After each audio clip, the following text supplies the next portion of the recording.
everybody. How we doing? Happy Monday morning. That's all right. It's Monday morning. It's our Immune Boost Week. It is. Day 1, Monday. Pillar. Breathe. Breathe. There it is. Welcome, everybody. We have Doug here with us. We got Doug Anderson, Hopefully Dr. you can see that. Amy, and Eric here. Mind you turn it Social over. distancing. That's Still. right. We still doing some of that.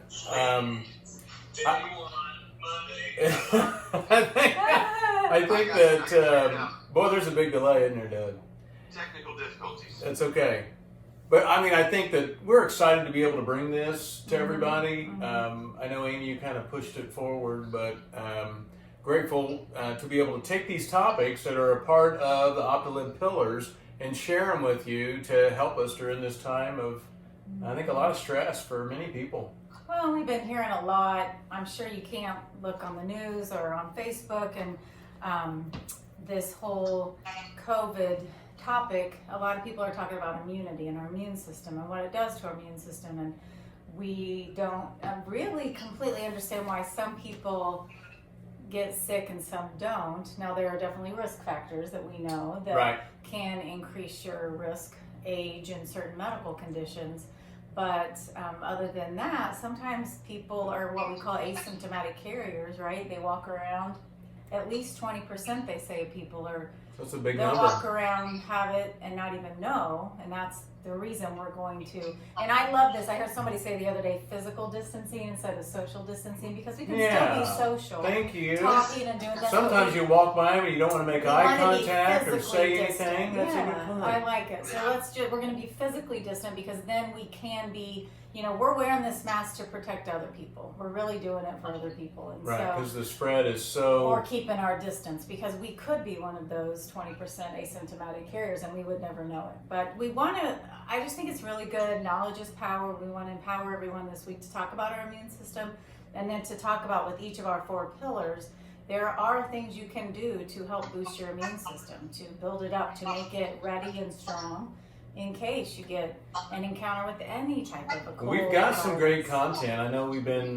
working on this over the weekend for everybody, so we're grateful to be able to share these pearls of knowledge across our 4 pillars.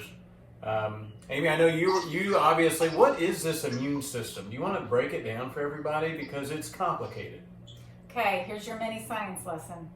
We're all many scientists. Ready? Put your hat on. Here we go. Bear with me. I'll keep it. I just think that a little foundation is so important. And, think of your body as like your natural defense system. I say it's kind of the army, or the troops in our body that are there. And it's just this intricate system. It's not one part of our body. It's this system of tissues and organs and cells. And what they do is they all come together and they collaborate to protect your body against basically like a foreign invader. So again, I think that kind of army mentality helps you understand it. And so, like, we call in the troops when some type of foreign substance, it could be a virus, it could be a bacteria, it could be a cancer cell, it could be an allergen, right? There's something in the air that we're reacting to, some foreign substance. It is doing a lot of work in the background, and we don't even know it. And it's anywhere from your bone marrow to your lymph nodes, your lymphatic in your gut, your GI system, your spleen, your skin. People don't even realize our skin and our mucous membranes are kind of the first barriers for our immune system. Good morning, everybody. Signing on. Yes, good morning. So, so there's there's a big intricate system, and we have a couple different areas. There's one called the innate immune system, and there's one called the adaptive. So your innate is kind of that general, non-specific type of immunity. So it reacts to every virus and bacteria kind of the same. It's like this, like your mucous membranes in your skin and all these general defense mechanisms that are there. And then there's something called our adaptive. So our adaptive is kind of after you've had, it's a recognition. It creates memory, as we were talking about. Cells that come, so we have to have had some encounter with something before, and then our body creates memory cells and we adapt to that. And so then the next time we see it, we're like, oh, I recognize that is not good, that's foreign, that is bad for me, and we attack it. So the whole thing with this coronavirus, right, is that they say it's a novel virus, which means our bodies, we have never seen No this bodies before. have seen it. And so we really don't have that adaptive immunity to fight it. So we have our innate immune system that is trying, and then in some people that is all you need. And there's other parts to our immune system. There are all these cells people hear about, our white blood cells and our T cells and our B cells. And the reason I even just bring those up is because that it's so intricate and so complex. And what we're trying to do is create a steady, healthy supply of these cells. And as we talk about studies, we'll talk about how what they measure in studies a lot of times is if there's a boost in T cells or a drop in T cells. And we can talk about this week how each pillar, how we can use that to fight. Correct. And boost these cells.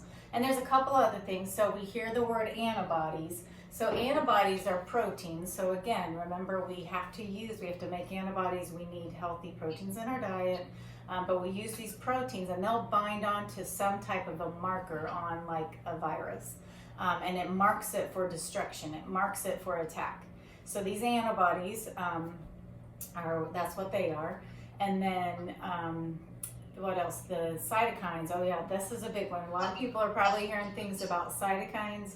Cytokines are, because you might hear that initially with the coronavirus, people maybe just feel a little crummy, or they might just not even recognize, like a little scratchy throat or a dry cough, and then all of a sudden, boom, they get really sick between days 7 to 10. And that's something that they call like this cytokine storm that can happen. So cytokines are like these short-lived signaling molecules, and they'll tell their signal and activate this inflammation in an attempt. It's like an inflammation response in an attempt to try to contain and eradicate something like a virus. But what happens is that our immune system kind of floods us, and it floods our body with all these molecules. And I read something about like it sounds a fire alarm that continues even after the firefighters and the ambulances arrive. So it's kind of like it gets so inflamed and so it's overreactive, almost like our body's trying, but it like really, really overreacts trying to contain this. And then there's this flood of all these molecules and inflammation in our body that stresses it and creates some of the unfortunate problems that we see in the serious forms of coronavirus. Wow. So just to kind of help you understand how stress, so this is our breathe pillar, and a lot of it's about using our breath and using techniques that we show you to control stress, right? Because stress is not good for us. Stress suppresses our immune system. There's studies, I thought this was interesting. They took medical students and they were like a month before their finals when they had low stress, no tests and all that kind of stuff. And then they took them in the midst of their, like right when they were getting ready to take their final. And they measured blood tests on them, and they also had them do like these stress scores. But their T cells during the test dropped drastically. And T cells are like these T helper cells that go out and they fight infection. And so when they measured them before to after, they saw like a drastic drop just from the stress. And so, and then it's been also studied in elderly, like if you look at elderly caregivers. So we know, unfortunately, being over 60, 65, our immune system is not quite as up to par as it used to be. And so that alone is a risk factor for this coronavirus. That's why we're really cautioning people over 65 to stay in as we even phase things out in physical distance. But also if you're stressed, like if caregivers, they've shown tests in people that are elderly, and then those that were elderly and being a caregiver, like with a family member with Alzheimer's or a chronic illness or cancer, and there was a drastic drop in their immune cells as well. So we know, that's definitely hitting home. you know that, and it's like, and once it gets exhausted or tired, I mean, I know we were talking about this the other day about you don't just go out and run a marathon. You have to prepare for it. You have to, get the body strong. And so everything that we want to share with you guys this week is how to get the immune system in a place where it can be responsive for you when needed and keep it strong. So we know that we're not going to go out, even though we've run a couple marathons, maybe 3. not tomorrow. We're not going to go out tomorrow and run it.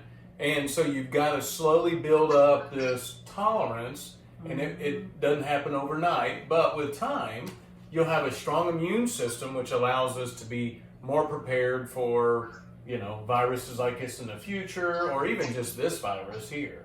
That's it. It's like we just have to do, you're absolutely right. We have to do our workouts and our habits and our sleep and our breathing and our It's eating not just one. every day to build a strong immune system, because we want that immune system and that army and those troops to be ready and prepared and well replenished and supplied, so that when we get anything that we come in contact with, I mean, there are other colds and strep throat. I like that you things say like the that. army, and since I've been in the army, that it resonates with me a little bit. So one other point to make is that chronic stress is much more, it's that chronic daily stress is much more harmful to our immune system than, one, like an One acute stress incident for a of day stress. or two. And so even a low level chronic stress, we know that it's the duration of the stress versus the severity. So it doesn't even have to be a horrible stress, but if you work in a very stressful environment and every day and every day and every day, that is a stress to your immune system. And so, but the good news is there are some awesome things. Yay, we've got good news. Good news. There are some great things that have been studied, and there are a lot of great studies cited out there. Cleveland Clinic has a good little article out there about the effects of meditation, deep breathing, yoga, and they all boost your resistance to infection. They lengthen those telomeres, which we know helps with our aging, lowers your cortisol, which is a hormone we've talked about a lot. Cortisol is kind of that fight or flight stress chemical that happens. And so what we're going to share with you today are things that we know they've been studied to help our immune system. So all week we're going to hopefully share just some good pearls. Yeah, and I think we've talked about this before. The brain is the neuroplasticity of the brain gives us an opportunity to kind of change kind of our reality. So if you're sitting there listening to this and you're like, you know what, sometimes I'm just I'm always overwhelmed, or you're always thinking of a negative versus a positive outcome, that can change, and it's a slow process. It's using some of a little bit of, I think, all of our pillars. It's finding ways of lowering the stress, eating right, exercise every day, sleeping better. And if we start to do this over a couple of months, next thing you know, all of a sudden, you start to change the way you think and perceive the environment around you. Glass is overflowing. It is. Glass is overflowing. I like that, Doug. But I think if you can I love, again, back to our many scientists, I love having just that base knowledge to share with all of you, because again, this is all going on in our body. And so it makes me, when I do feel stressed about, oh my gosh, I hope I don't get it. I hope my mom doesn't get it. Let's focus on the things we can do at this point to, when I'm breathing for these 2 minutes that Eric's going to show you, at the end of this morning session, we're all going to have given our immune system a good boost. And so every day we've got things we can do to empower our bodies, to empower us, and to make us feel like we're making a change positive change in ourselves. Should we do some I breathing? think what we want to do with Opt2Liv is just make the people out there conscious of not only their decisions, but disciplines and things that they could do naturally to help this whole situation. Well, I love that point, Doug, and we've heard Amy say this over and over again, that the solution for everybody listening, it's personal. And that's why the whole Opt2Liv thing came about, and this is what we're doing, is we're working with people one-on-one to help them create a personalized plan that moves them as quick as possible into integrating those 4 pillars into their life, and doing it in a way that's optimal and so that we can create longevity, high quality lives for everyone listening. That's the whole point.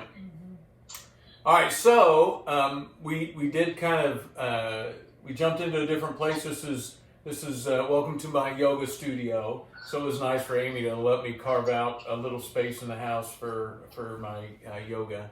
And so welcome to the studio. And so what we want to do today, is share with you a breathing exercise. In yoga, they call it pranayama. It's the flow of the energy. So whatever that energy gets to be for you.